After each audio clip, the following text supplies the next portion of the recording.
Kilimo cha Paa, kipindi kinachokuelimisha, kukujuza na kukupa mwanga katika kilimo. Kipindi kilichorahisishwa hatua baada ya hatua kwenye safari ya kilimo na biashara. Nia yetu ni kukupa ujuzi kwa njia ya vitendo, haswa kwenye maeneo ya ufugaji, upanzi wa mimea, magonjwa, magugu na hata wadudu. Tunakupa fursa ya kufahamu kilimo kwa kina. Ungana nasi kila siku ya Ijumaa saa 12 jioni katika Kilimo cha Paa, makala yako kwenye runinga uipendayo, Maisha TV.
Ladies and gentlemen, welcome to Maisha Prime News. My name is Rida Chebet Karim. But first, here are the top stories. Watangula na wale wengine tunataka kuwa kwa serikali, ni lazima tushikane pamoja.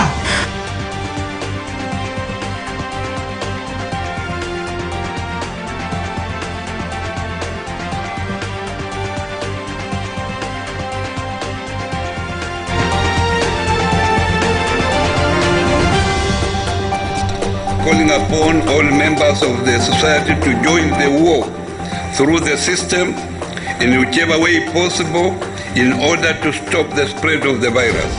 Support the frontline staff and vulnerable members of the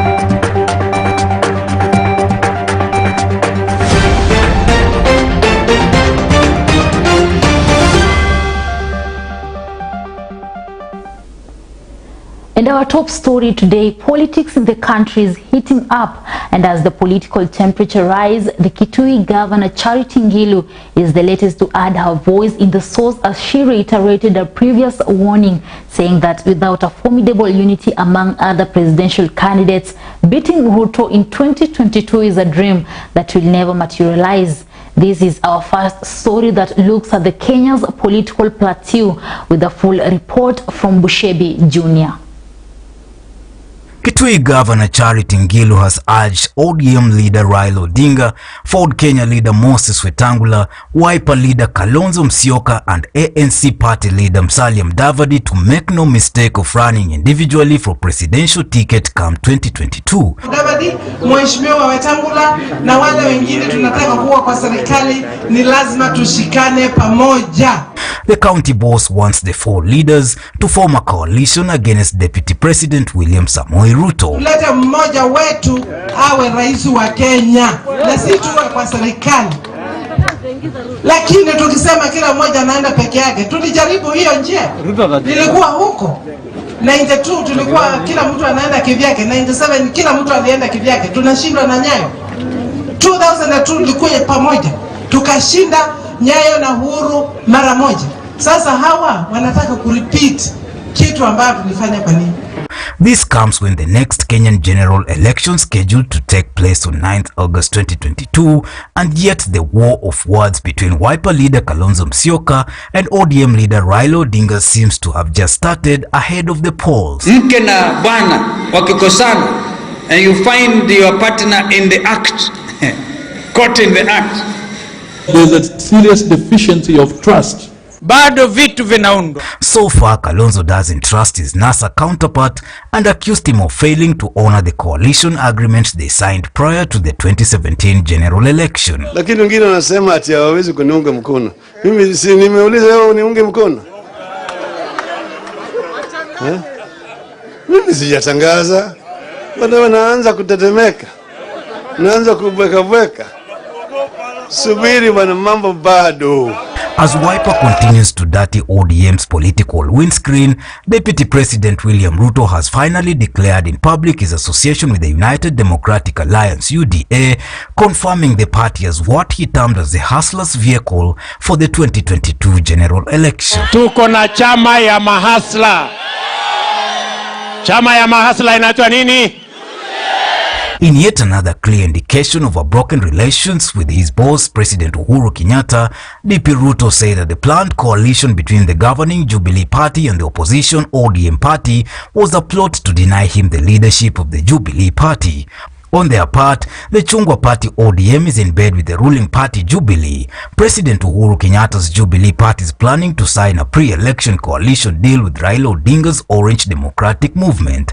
This means Uhuru and Raila will take their handshake a notch higher and craft a political pact that will see them work together in the 2022 general election. The pre-election deal is expected to translate into the formation of a behemoth political machine that will take on Deputy President William Ruto.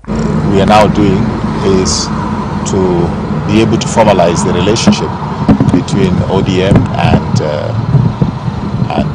Jubilee. Ruto was thrown out of the Jubilee Party after the president launched a ruthless purge that also targeted his key allies last year. Uhuru and Raila will witness the signing of coalition agreement that will be deposited with the Registrar of Political Parties. Na ndipo tulikuwa tunasukuma BBI. BBI sio ya kutafutia mtu kiti. President Uhuru Kenyatta and Deputy President William Ruto currently disagree on a number of issues, including when to start campaigning for the 2022 elections and whether to have a national referendum before the election. The ruling Jubilee Party is also being pulled in different directions, with many members openly supporting candidates from other parties. This situation, along with many other factors, puts the country in a fragile situation. Sasa wanataka kutuambia kila mtu aende aanzishe chama ya kabila yake. Sisi tunawaambia Hustler Nation ya Kenya haiwezi kutoshea kwa chama ya kabila fulani. With less than 500 days to the next general election, conversation and scheming in political circles is now hinged on how to craft formations and coalitions with enough numbers to win presidential ballot in the first round. Politics is always local and winning elections is about numbers. The reality check is back with Kenyans as the clock ticks to next year's general election. In coastal region, politicians are busy forming regional political parties through which to negotiate for positions with other regions. In Western Kenya, it is the same old calls for ever elusive political unity, while a section of Mount Kenya leadership, among them 4 governors, has declared that their numbers won't be taken for granted. Kisii has joined the fray with calls for unity and talk over presidential candidate in 2022. Leaders from Upper and Northeastern are also contemplating a regional political vehicle. For Maisha TV, Bushabi Jr. And governors from the red zone areas affected by the COVID-19 pandemic in the western part of the country have today addressed the nation on the state of the current situation in the counties Governors Wycliffe Oparanya of Kakamega, James Ongwae, and Professor Anyang' Nyong'o of Kisumu have addressed reporters from Kisumu County. Calling upon all members of the society to join the war through the system in whichever way possible in order to stop the spread of the virus. If there are patients that cannot be taken care of in Homa Bay, for instance, or in Kisii, or in Migori, or in Nyamira, and there is capacity in Kisii, I think hospitals is like water, you don't deny anybody. We have agreed that we work together as a region, and we are going to have further meetings like our chair has indicated, where all these issues will be brought out much more clearly. Support the frontline staff and vulnerable members of society. We remind those who are sick and unwell should report immediately for treatment without wasting time, since the current beta strain of the virus leads to a more severe disease and is rapidly progressing in the families and community. And we can set up some money aside to buy rapid test kits, but we need permission from the national government to do so. We are prepared as counties to do that, so that we can know much more accurately the extent of the spread of COVID-19 in our population. And then using a stratified random sample, we can even be more accurate. So from that stratified sample, we shall know the extent of the spread, and then we can also target the risk groups to test them specifically. So this is something that we are going to propose to the Ministry of Health, and if they are agreed, we three here representing the Lake Region Economic Bloc, our colleagues, we are prepared to move that way.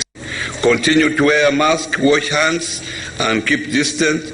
Reduce the crowding and being the risk spaces such as bars and social grouping. We have all agreed that we work together,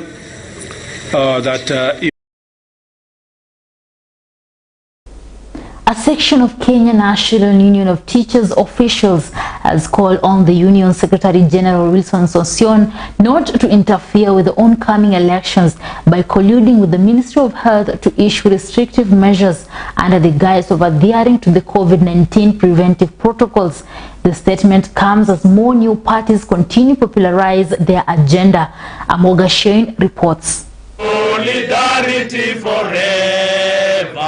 A fraction of the Kenya National Union of Teachers delegates from the North Rift region converged in Eldoret to strategize ahead of the oncoming union's election, slated for the 26th of this month. We are not ready to get sick or to die. So tutavaa mask, tutanawa, tutasanitize, keep distance, na tutavote. That is very important. We will vote. Sisi tumepewa ruhusa na Wizara ya Leba kufanya uchaguzi. Kuwa Wizara ya Afya ingetupatia mpaka directive ya jinsi tunavyostahili kufanya election.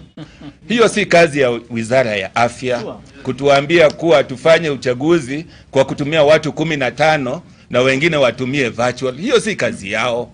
Kazi yao ni kuchunga afya yetu. Na kazi ya Leba ndio hiyo inasema tufanye uchaguzi. The officials took issue with a letter written by Wilson Sossion to the Ministry of Health seeking for postponement of the election due to COVID-19 pandemic. The officials claimed the restrictions were part of a broader scheme to manipulate election results. Tunasikia wanataka kusema atuendi Ruaraka, hata ikifanyika Kasarani ama ifanyike Bomet nyumbani kwake, bado tutavote yeye nje. Meanwhile, some new parties continue crisscrossing the country to popularize the agenda. It's about politics of ideas. It's about the women and more so the youth to take charge of what they want their future to look like. So far, we have witnessed leadership that has been economical with the truth towards its citizens. We cannot just sit back and pretend all is fine. And in the choosing of our name, we drew inspiration from the vision of a Kenya without tribal or political animosity. Reporting for Maisha TV, I'm Amoga Shane.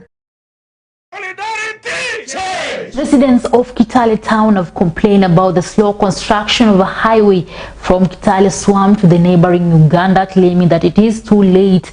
The residents fear that the construction may now be further affected by the ongoing rains. They are complaining that the contractor has been too slow as opposed to his promise when he started the project. karibu miezi miwili mitatu kumekuwa na kiangazi ambayo tulikuwa nafikiria kandarasi hii itachukua nafasi mzuri kukamilika. Na hata wakati tulikuwa tunasindua sehemu hii ya town, tulikubaliana ya kwamba atakamilisha hiyo kazi kwa muda mfupi sana. Afanye kazi nzuri na pia kuweza kujua ya kwamba anafanya sehemu ambazo ni sehemu za shughuli mingi za biashara. Tuharibia kazi naye imerudi chini. Njia ndio hii inacheleweshwa. Wateja wanaumia kwa mashimo venye wameweka hivyo nini, wanaumia. Sasa naomba serikali iweze kutusaidia sisi kama wana bodaboda Trans-Nzoia account, watuharakishie njia so that hata pia sisi kiuchumi tukue tunafanya kazi vizuri. Barabara imetuathiri kikazi kwa sababu watu wenye walikuwa wanashukia museum saa hii wanapita huko juu, hawapiti hapa. Mapato yenye tulikuwa tunapata saa hii hatupati vile. Najua hiyo barabara itatupea nafasi kwa upande wa biashara na pia uhusiano wetu kati ya mpaka wa Uganda na Kenya.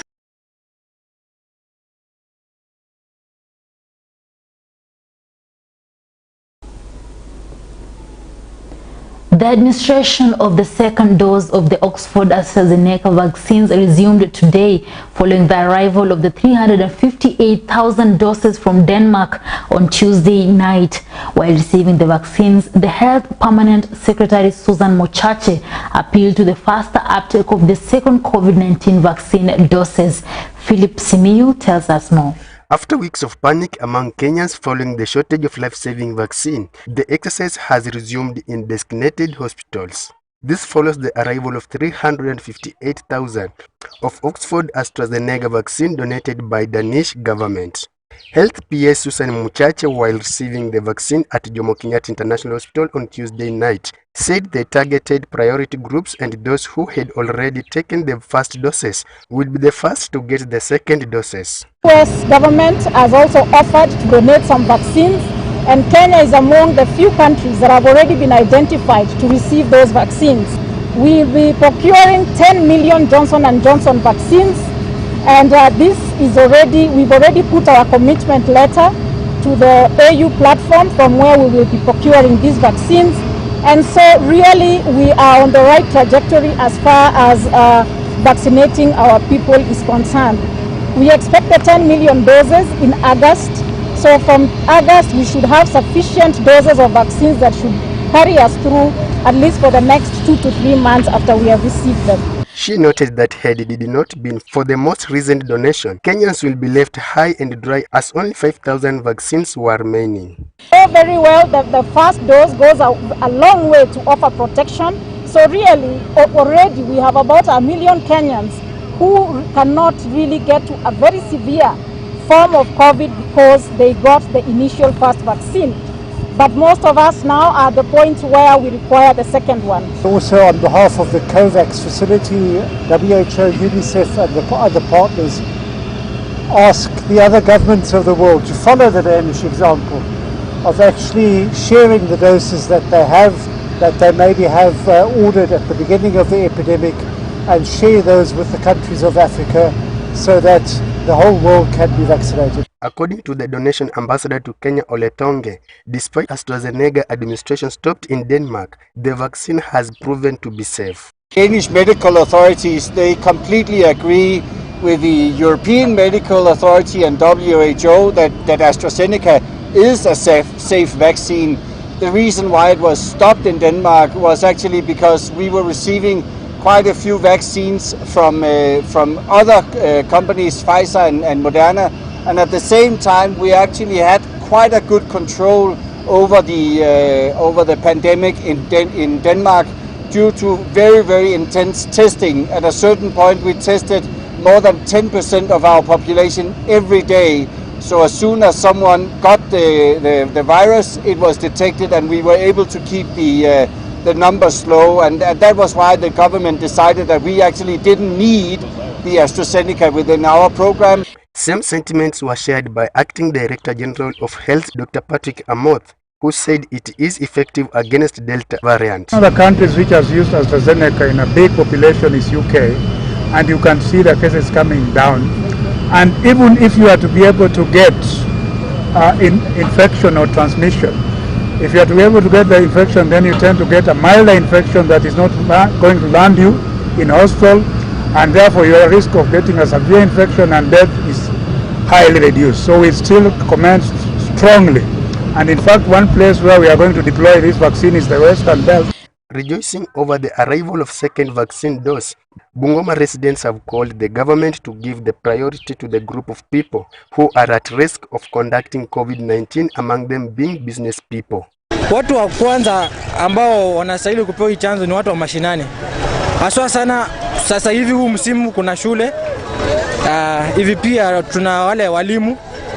Sasa mimi naonelea walimu wapewe, sababu sasa hivi wakati tunaongea shule bado zimefunguliwa.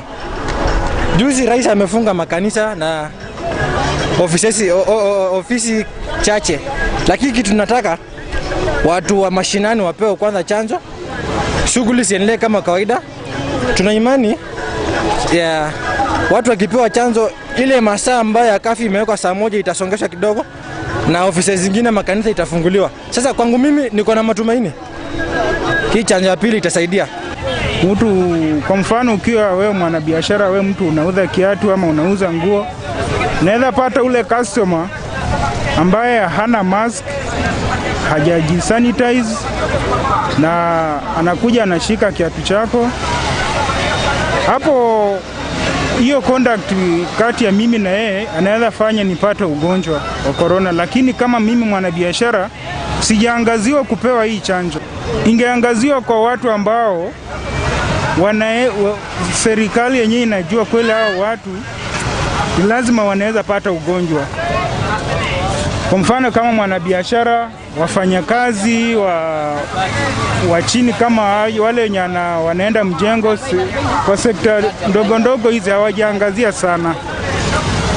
Sasa in their remarks, they said that vaccine will help to curb the pandemic spread in the nation. Chanjo ya kwanza, kuna watu wa karibu na mimi ambao walipokea chanjo na so far sijasikia kwamba kuna mtu ameathirika nayo, na kama kunao labda mimi sijasikia, lakini kuna watu wa karibu ambao walipata na sijaona shida yoyote. Kwamba wakati hiyo chanzo ililetwa watu walikuwa na matumaini kwamba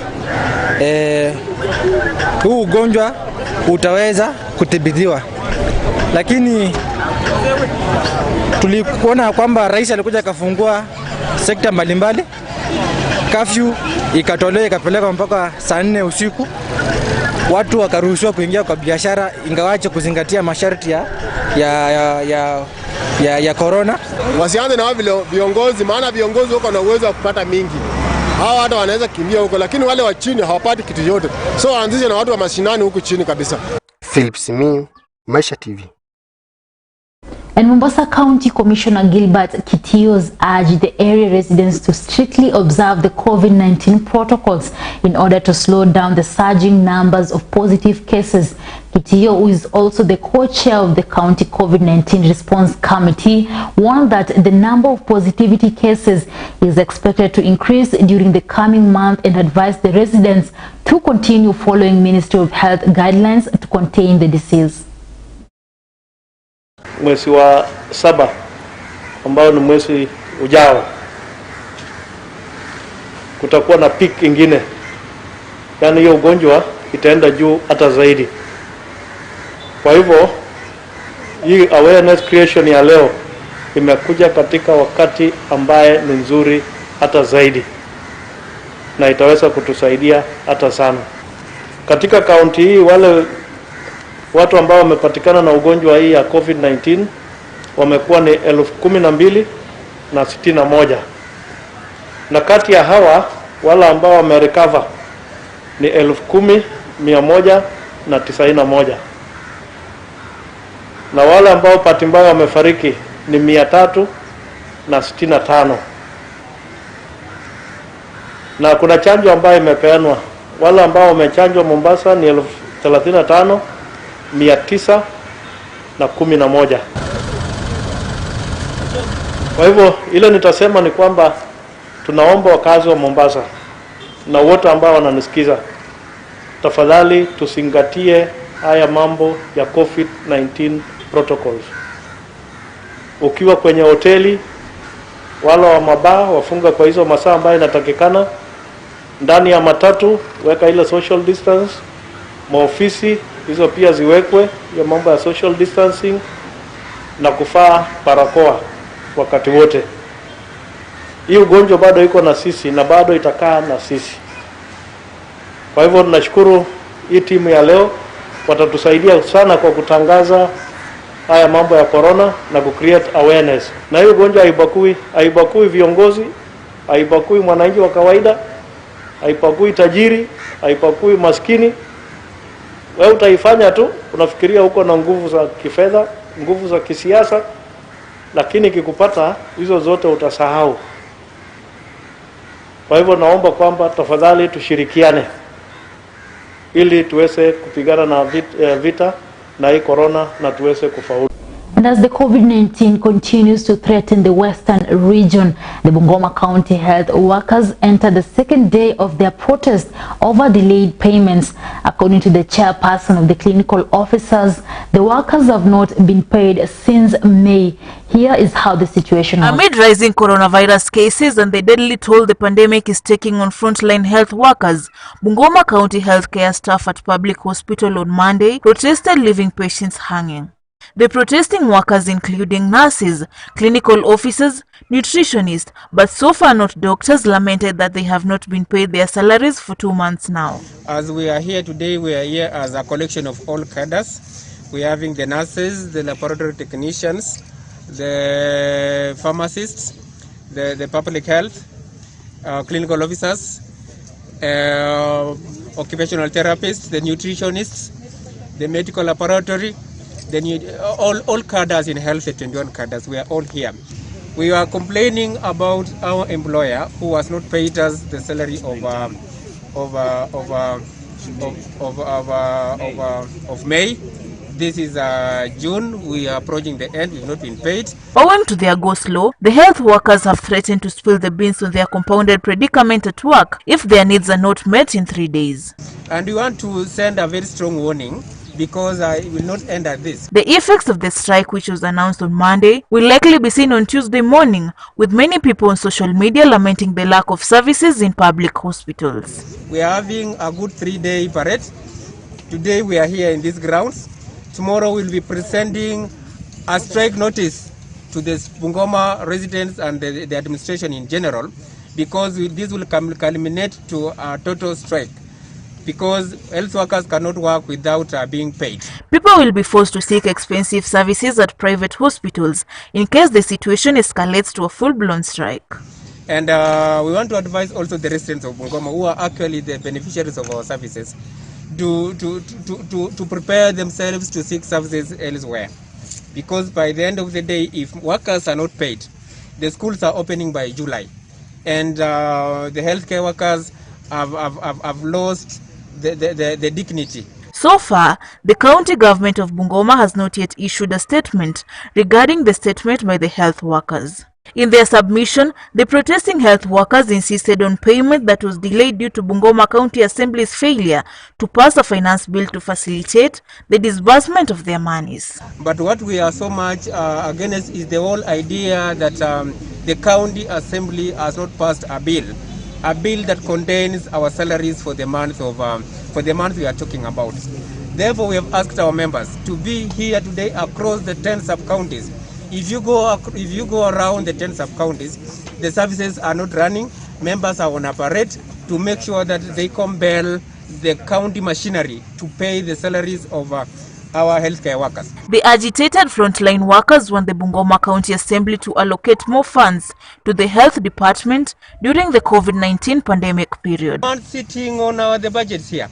So if that is be the case, then we want to send a very strong warning to them that please kindly, we are talking of money which is in Bungoma County. This money is not in the national coffers. It is within the Bungoma County. It's a matter of appropriation to allocate more funding for the department so that we get the salary. Therefore, if we go on strike, we want to send this strong warning. If we go on strike, we'll be striking for all other issues that are disturbing our members, which shall not be limited to issues of promotions, employment of more healthcare workers, issues of redesignations, issues of insurance cover to take care of our members in these COVID medication issues. So we better solve this small thing called salary. Thereafter, we'll be sitting down and discuss other things. Therefore, whoever it is that is sitting on this issue, kama ni county inaitwa nani, kama ni county assembly, the speaker be notified. We are coming. Reporting for Maisha TV, I'm Amoga Shane.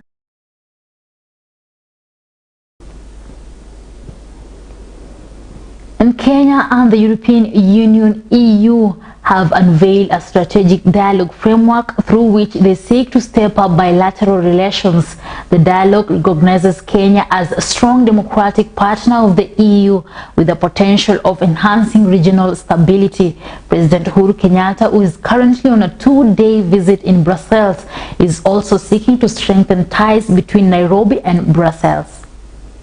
President Uhuru Kenyatta is in Brussels since Sunday for his last day of a 2-day state visit. He was on Monday afternoon received by King Philip at the Royal Palace in Brussels at the start of his 2-day official visit to the Kingdom of Belgium and the European Union. The president is accompanied by Cabinet Secretaries Rachel Mamo of Foreign Affairs, Betty Maina of Trade and Aden Mohammed of EAC held private talks with King Philip. During the 2-day visit, the president met with the president of the European Council, Charles Michel, to discuss the Kenya-EU relations and address a Kenya-Belgium business forum. Also on the president's meeting with the Secretary General of the Organization of the African, Caribbean and Pacific States (OACPS), Dr. Georges Rebelo Pinto Chikoti, and an address to the organization's Committee of Ambassadors is meant to uplift Kenya's strategic global trade presence. President Kenyatta, who arrived in Brussels on Sunday evening aboard a Kenya Airways craft, is the president in office of the 79-member OACPS. Speaking ahead of the president's arrival, Kenya's ambassador to Belgium, Professor Jacob Kaimenyi, said during the visit, the head of state's visit addresses matters related to Kenya, Belgium and Kenya-EU relations as well as regional agenda in his capacity as the chairperson of the East African Community. I represent Kenya in an organization called Organization of African, Caribbean and Pacific States. These are 79 countries. Amongst these countries is the East African region, which has 15 countries, amongst them majority from East Africa. Therefore, it's only fair that he takes or addresses interests that are unique to the Eastern Africa region. In his capacity as the president in office of the OACPS, Professor Kaimenyi said the president's discussion is on the progress of the post-Cotonou agreement with his European Council counterpart and get an update on the instrument's rollout progress from the Secretary General of the Brussels-based multilateral institution. As the president in office of the Organization of African, Caribbean and Pacific States, I see there are 79 of them. Out of all these 79 countries, 48 come from Africa. It's a huge number. So again, in that capacity, he must address the interests of not only the 48 African countries, but all the 79 countries. On Kenya-Belgium relations, Professor Kaimenyi said the president's meeting with King Philip will help strengthen diplomatic ties between Nairobi and Brussels, while investment and trade matters will be dealt with at the business forum. He said Kenya is working on growing its trade with Belgium by addressing barriers such as double taxation and diversifying its exports beyond tea and coffee to include horticultural crops such as mangoes and other tropical fruits. Professor Kaimenyi said the president's meeting with his European Council counterpart Charles Michel comes at an opportune time when Kenya and EU are gearing up to start negotiations for a new partnership agreement for a period of 2022 to 2027. Besides the Kenya-EU Partnership Agreement, the Uhuru's discussion on the Economic Partnership Agreement is a matter that has been outstanding since 2014. The two leaders held discussions on the progress of the ongoing development of a strategic dialogue framework between Kenya and the EU. The decision to elevate the Kenya-EU relationship was arrived at during President Michel's last visit to Nairobi. Because what happened, you remember, sometimes back, to be specific, in December in 2019, we had a summit of ends of state and government of OACPS, that organization, 79 countries. And during that summit, our president was elected as the president of the 9th summit. So he is the president in office.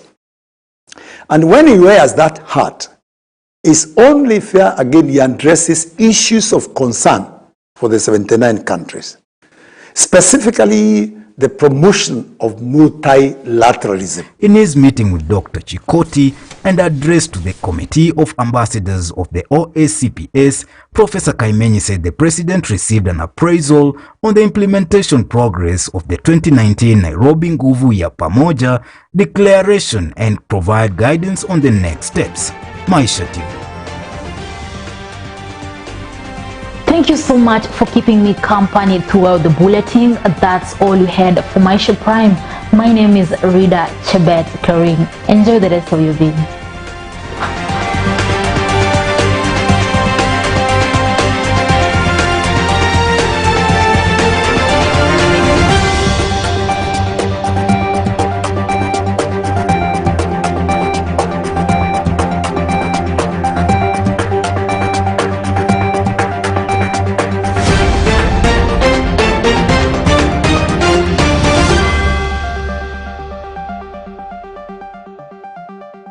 Kilimo Chapa, kipindi kinachokuelimisha, kukujuza na kukupa mwanga katika kilimo.